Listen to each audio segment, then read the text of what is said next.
Hello mga kabokals. Ito yung finerment natin December 30 natin na sinalang to, sinalang.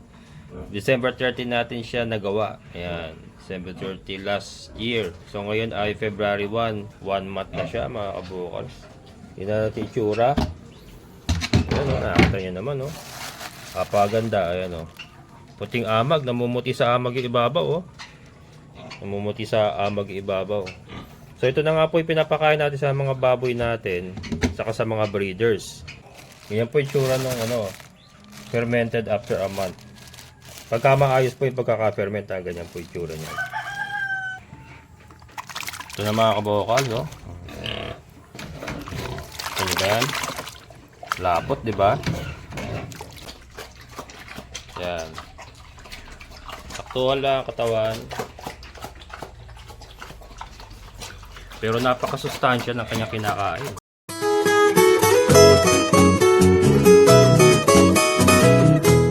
Ayan mga kabokal, so nandito tayo sa San Jose, sa bahay ko, mga kapitbahay ko mga kabokal, si Ate Denia. Tapos may viewer pala tayo from Alaska. Kakarating nyo lang, galing Alaska. Tatlong araw pa lang ang nakatid. Ayan, anong pangalan? Rose Joseph. Yung Rose ang si Sir Joseph, mga viewer natin from Alaska mga kabokal. Relative ni Ate Denia. Ate Denia, kapitbahay ko. Bali pamangkin ng asawa. Tiyahin na yung kuya mo. Tiyahin na pala. Kapatid yung nanay nila. Nakakatuwa naman mga kabokal. Small world, yung mga kapitbahay ko sa Ate Denia. Yung relative niya, viewer pala natin from Alaska. Kaya na rin namin si Kabokals po for the first time. Baka gusto mo yung shoutout yung mga taga-Alaska. Shoutout sa Alaska, Anchorage, Alaska. Yeah. May mga naiwan pa ba doon na Kapatid. Mga anak ko. Siya kasi ang anak ko eh. babalik pa kayo? Oh, siya bakasyon. Kaya nga. Citizen kami. Kaya gusto nila mag-site view doon sa area. Sightseeing, view. Sabihan nyo lang ako para Gusto namin yung taniman. Ayun. Kasi may mga kumukuha nga doon, tinataniman nila mga fruit berry. Oo, yun. Mga gulay-gulay. Gulay, meron nga doon, dragon fruit. Yung buong lote, tinaniman nyo ng dragon fruit. Thank you po kay Sir Kabokals. Ayan mga kabokal, so Tapos na-meet namin siya. ibablog natin yung site visit nila doon. Ayan. Pwede ka doon din. Hello mga kabokals. Ito yung finerment natin December 30 natin na sinalang to, sinalang. December 30 natin siya nagawa. Ayan, December 30 last year. So ngayon ay February 1, 1 month na siya mga kabokals. Yun na natin itsura. Ayan o, nakakita nyo naman o. Kapaganda, ayan o. Puting amag, namumuti sa amag yung ibabaw o. Namumuti sa amag yung ibabaw. So ito na nga po yung pinapakain natin sa mga baboy natin, saka sa mga breeders. So yan. Ito, magsasalok tayo.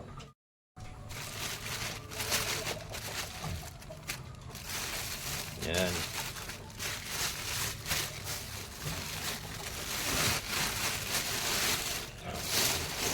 Mga kapos, bango.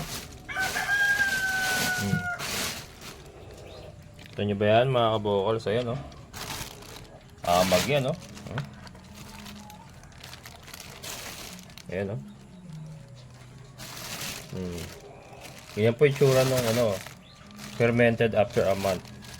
Pagka maayos po yung pagkaka-ferment, ganyan po yung tsura niya. So yan. Sulukin na natin. So ito nga mga kabokal, hindi tayo po pwedeng gumamit ng aluminum, metal, stainless na pang salok para hindi po mamatay yung mga probiotics natin yan. So ito plastic lang ginawa nating gloves. So ito ang pag-harvest po nito, tutungkabin mo lang kung ano yung kukunin mo. Ayan o. Nakita nyo ba mga kabokals o? Amag yan. Napakasustansya niyan mga kabokals. So yan o. Make sure ng ating bango. Yung bango. Ito nyo ba? Can you see it?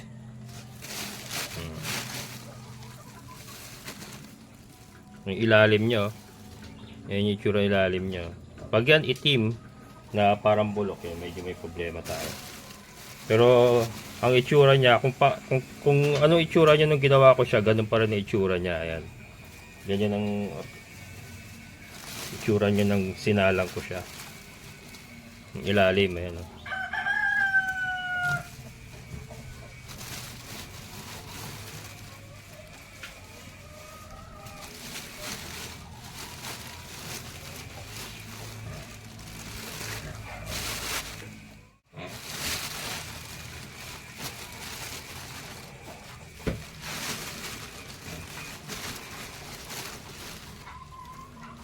So itong balding to ganito, dalawang ganito, tapos sinahaluan pa natin ng darak sa palay.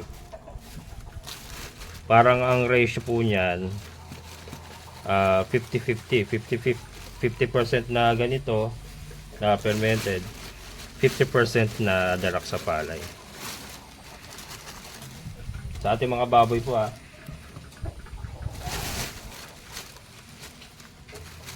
kaya kailangan nating gumawa ng marami pa. Kulang na kulang yung ating pananim. Kailangan magdagdag pa ng mga pananim na Madre de Agua. Pero may naman dito, meron tayong pinermet din na Napier grass dyan. Pag naubos na yung ating Madre de Agua, pwede namang humalili yung yung Napier grass. Kinakain din naman nila, nasubukan ko na. Ayan. So hindi siya matubig, basa lang siya. Sakto-sakto lang.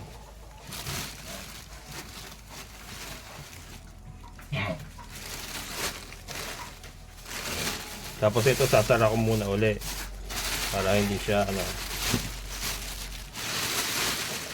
kasi yan, habang yung nasa ilalim niya mga kaboklas, hanggat hindi nabubulabog yan, tuloy-tuloy pa yan sa tuloy-tuloy pa yan sa pagpe-ferment yung ilalim yan. Kaya ibabaw lang talaga ang kinukuha natin. Tinutungkad lang natin yung kung ano yung kukunin natin. Para yung nasa ilalim, tuloy-tuloy pa rin sa pagpe-ferment yan. Ayan. Alim muna natin uli siya. Kasi ito plastic, iiwan na sa loob yan. Tapos may takip yan. Importante mga kabukals, tatakpan ka agad pagkatapos kumuha para hindi madapuan ng langaw sa mga insekto. Ayan. Yan mga kabukals, so ngayon lalagyan natin siya ng darak. Yan, ito darak sa palay mga kabukals. Darak sa palay.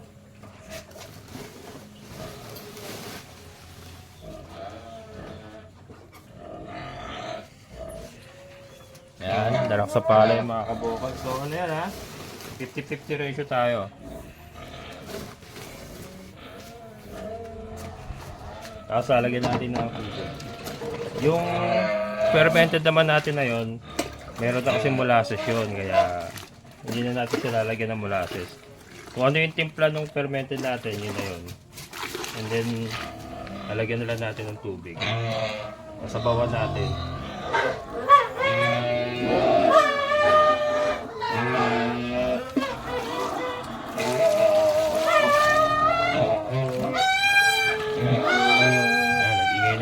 Baboy. Naamoy na nila mga kabukals.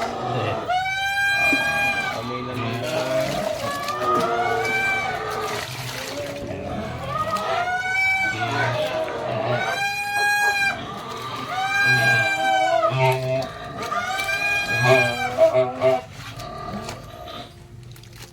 Halu-haluin na natin.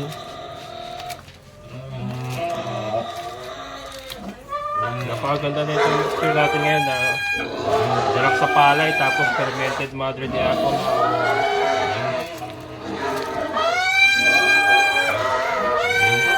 Sasabik na sila. Sa kanila kakayot. Ayan ako, nag-iigay na sila.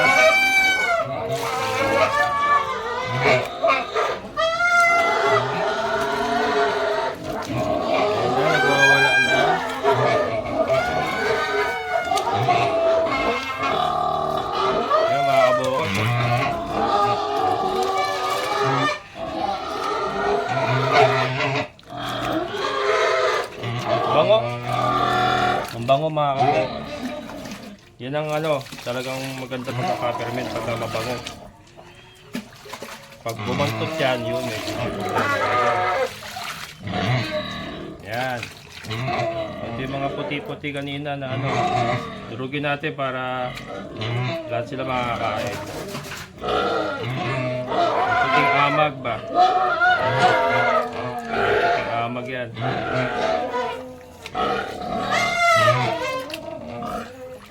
Yan.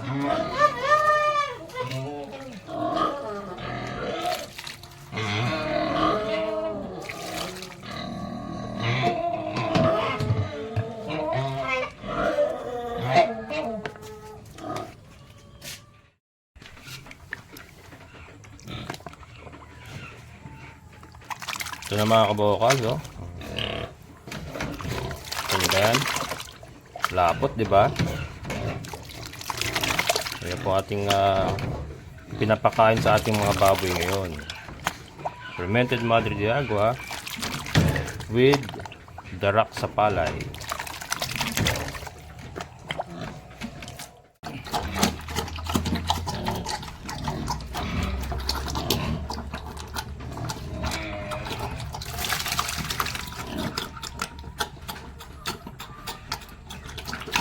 Ayan mga kabokals.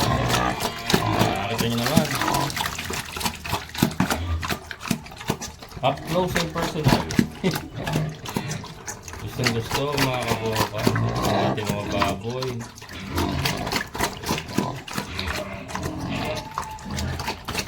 Ayan. Yan po si Kimberly. Nakakita nyo naman ang katawan ni Kimberly. Saktuhan lang para sa inahin. Oh, diba?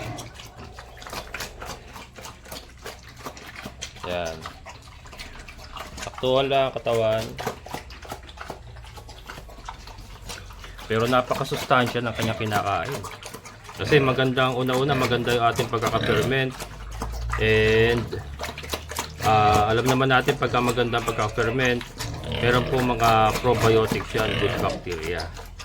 Yan. Basta maayos po ang resulta ng pag-ferment. Hindi po kung pinirment natin, automatic may probiotics na. Pero yun nga, pinakita ko naman sa inyo, may mga puting amag, maganda ang appearance sa loob, at mabango ang ating na-produce na fermented Madre de Agua. So, very positive ako na successful po yung ating ginawang fermentation. Ayan. So, tinanggal ko na yung vitamins mga kabokals, yung ating synthetic na vitaminang pula. Ito na po, araw-araw naman silang kumakain ng fermented. So, yun na po ang kanilang pinaka-vitamina. So, hindi lang po tayo nakatipid sa pagkain, nakatipid din tayo sa pagbili ng mga synthetic na vitamina para sa ating mga alaga.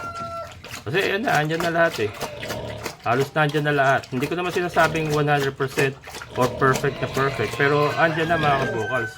Isa pong magandang pagkain, masustansya, matipid, at hindi na natin kailangan hindi na ako kailangan gumamit ng synthetic na mga gamot.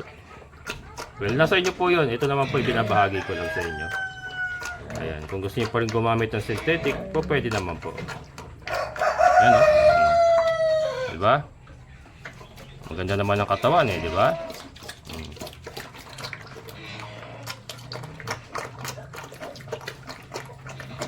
Ano yun sila? Evenly distributed. Evenly distributed po ito sa kanila lahat. Diba? Gustong gusto.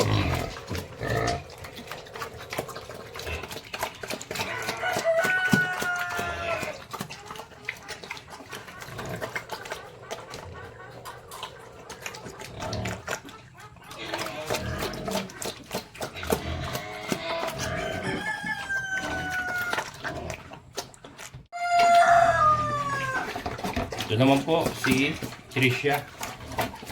Ayan. Tricia mga kabokals. Oh. Magana rin kumain yan. Oh. Nakakita nyo naman.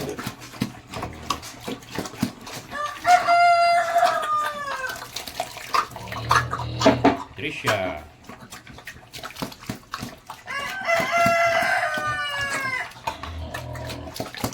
Sarap tignan mga kabukals, oh, di ba? Pagka ganyan kalakas kumain at kagana ang ating mga alaga, and then yung ating gasto sa pagkain matipid lang. Sarap sa pakiramdam yung ating pinaghirapan na gawing fermented na pagkain gustong gusto nila, oh. Yan. Si Tricia. Oh, di ba? Oh. Ang katawan ni Tricia, mga kabukals.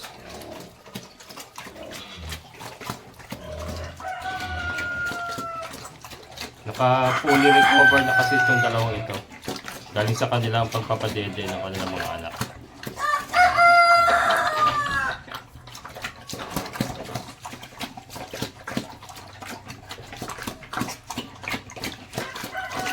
Ganado, haklab kong haklab. Sige. Haklab kong haklab.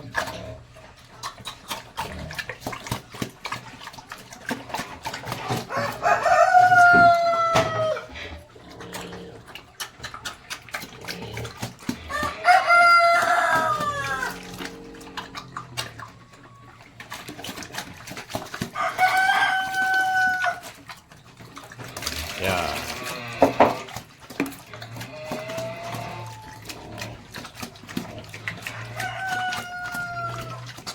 Enjoy na enjoy, oh, mga kabukals, oh. Nakakita nyo naman.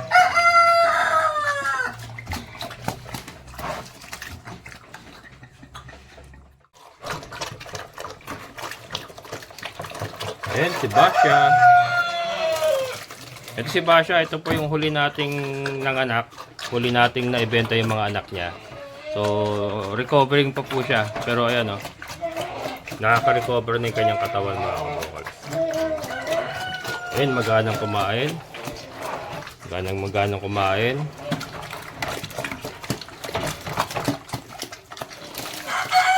Ayan. Babalik natin yung kulukot na mukha niya. Kulukot ang mukha niya, mga kabukals, nung katabaan niya. Nung una natin siya nakuha na hindi pa siya hindi pa nanganganak. Kulukot ang mukha niya, nakuha niya doon sa kanyang nanay. Babalik natin yung ganung mukha niya. Ngayon na sagana na uli sila sa masustansya pagkain kasi nga naubusan nga tayo ng Madre de Agua nung paglipat natin dito sa San Rafael. Pero ngayon ay nakapag-uumpisa na uli tayo. Kaya ayan, nakakain na uli sila ng regular na fermented Madre de Agua. Basha. Diba?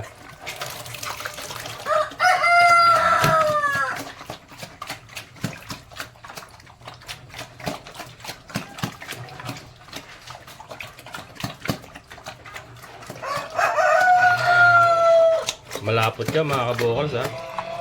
Hindi lang yan puro tubig dahil ano yan, 2 kilong darak sa palay at saka yung 2 maliit na baldingan na fermented Madre de Agua. And then ano pa yan, may follow up pa yan, isa pa uling balding maliit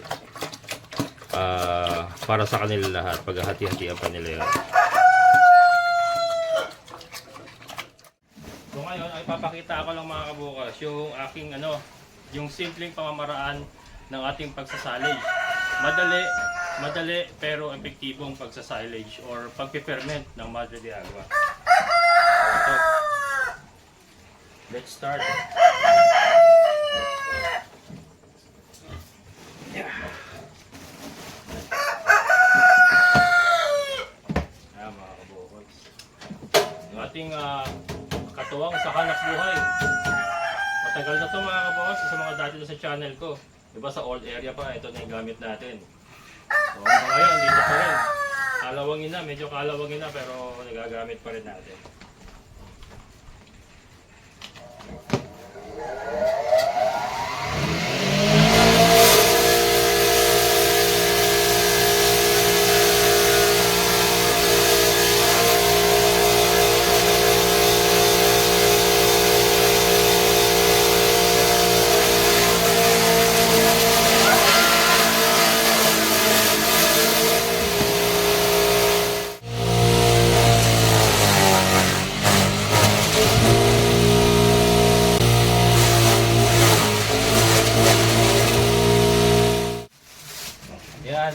kabokal. So ngayon naman, isisilid na natin sa drum. So meron tayong plastic. Sa mga bago sa channel to. Pero yan, makailong ulit na natin ginawa ito. Ito po yung plastic liner ng layer piece na binibili natin. Pero kung wala kayo ganito, pwede kayong gumamit ng trash, yung trash bag, yung black bag. Yan. Tapos mayroon tayong drum. Importante kasi may plastic, tapos may drum para talagang silyado siya, hindi siya mapasok ng mga bakterya.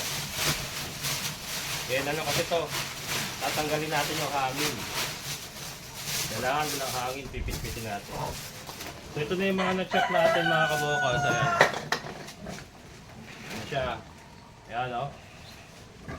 So, sisilid na natin dito. Ating lalagyan. Diba? Dali lang. Lalagyan lang natin dyan. Tapos, sisiksikin natin. Importante yung pagsisiksik. Ito masasabi ko mga kabokals na ito na yung halos perfect na sa perfect na sa mga ginagawa kong pagpe-ferment. Ito na yung mga kabokals yung para sa akin na naman almost perfect na. Madaling gawin pero epektibo. Ito na lahat.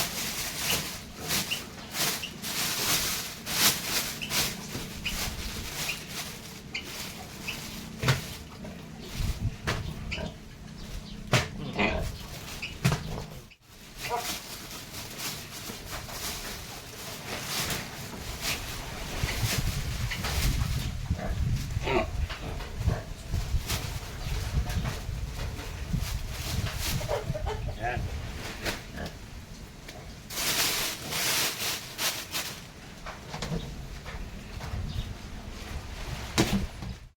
Ayan mga kabokals, medyo paggabi na. Dumating si Ate Glenda. So, buti na lang naisilid ko na rito kanina nung dumating siya. So, ito tutuloy natin. So, ito nga, piniksik ko kanina, di ba mga kabokals? Siniksik kong ganyan. Yan, pantayin lang natin. Kailangan kasi pantay. Pantay siya.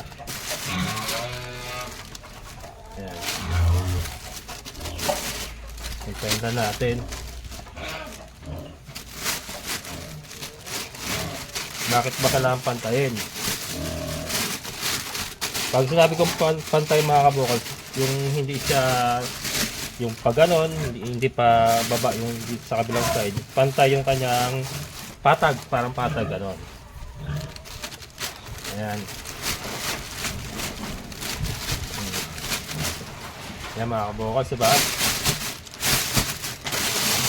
Ayan na siya. Ayan na siya. Ayan na. Tapos, meron tayong 2 kilong molasses mga kabokals. 2 kilo yan. 2 kilo na, nilagyan ko lang ng 1 tabong tubig para lumabnaw siya ng konti. 1 tabong tubig sa 2 kilong molasses. Tapos, ibubuhos lang natin ganyan. Ita-toppings natin mga kabokals. Ita-toppings natin. Make sure evenly distributed. Ibig sabihin lahat ng surface niya malalagyan. Bakit ba ganun? Mga kabokals, so itong nilalagay ba natin sa ibabaw, saan ba ito pupunta? Iba po sa ilalim. Mag-aanap po ng daan niya papunta sa ilalim. Kasi nga may gravity, di ba? So lahat po ng daanan niyan ay malalagyan na ng molasses. So hindi na natin kailangan lamasin pa. Tapos saka isisilid. So ito nga ang ginawa natin dito. Isinilid muna natin. Tapos saka natin nilagyan ng molasses sa ibabaw. And then itong drum nga pala kailangan pantay ito mga kabokals. Pantay ang pagkakalatag nito dapat sa semento. Mamaya papakita ko. Nilagyan ko ng kawayan yan para pumantay siya. So yan. So yan na. Evenly distributed. Nasa ibabaw ang molasses.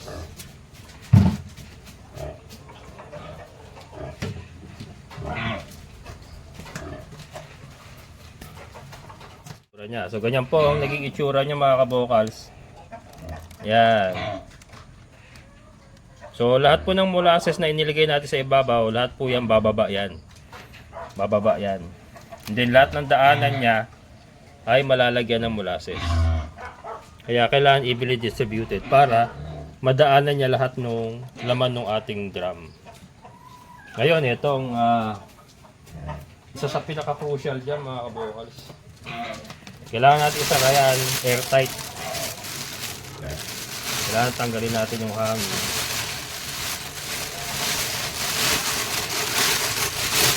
Importante ito mga kabokals na ano.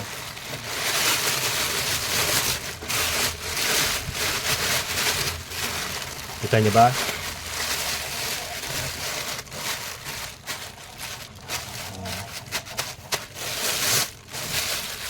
Tanggalin natin yung hangin.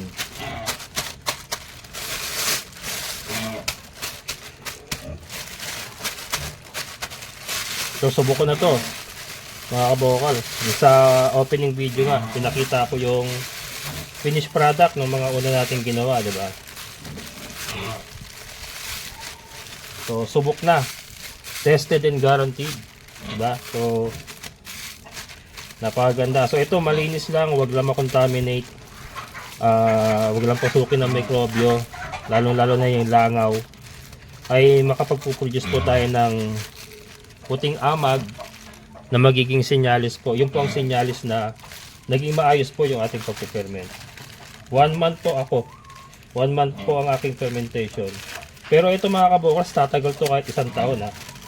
Kahit 1 taon yung imbak yan. Huwag lang sa initan. Yan, like ko nga sinasabi.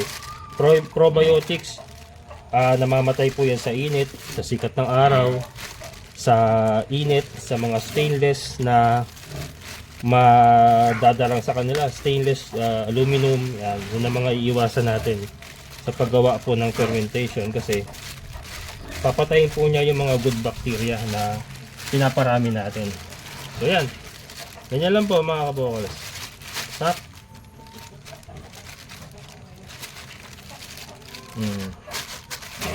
And then let it ferment for 1 month before using. 1 month and more. Yeah. Kung hindi pa naman gagamitin, sabi ko nga, kahit 1 year po pwede. Sara natin. Ito additional ano lang po ito, additional security para hindi talaga siya makakontaminate. Pero yung plastic po na yon, eh malaking bagay na po. Silyado na siya doon. Kaya mga kabokals, so lalagyan natin ng date yan. Kung kailan natin ginawa, yung pong magiging records natin.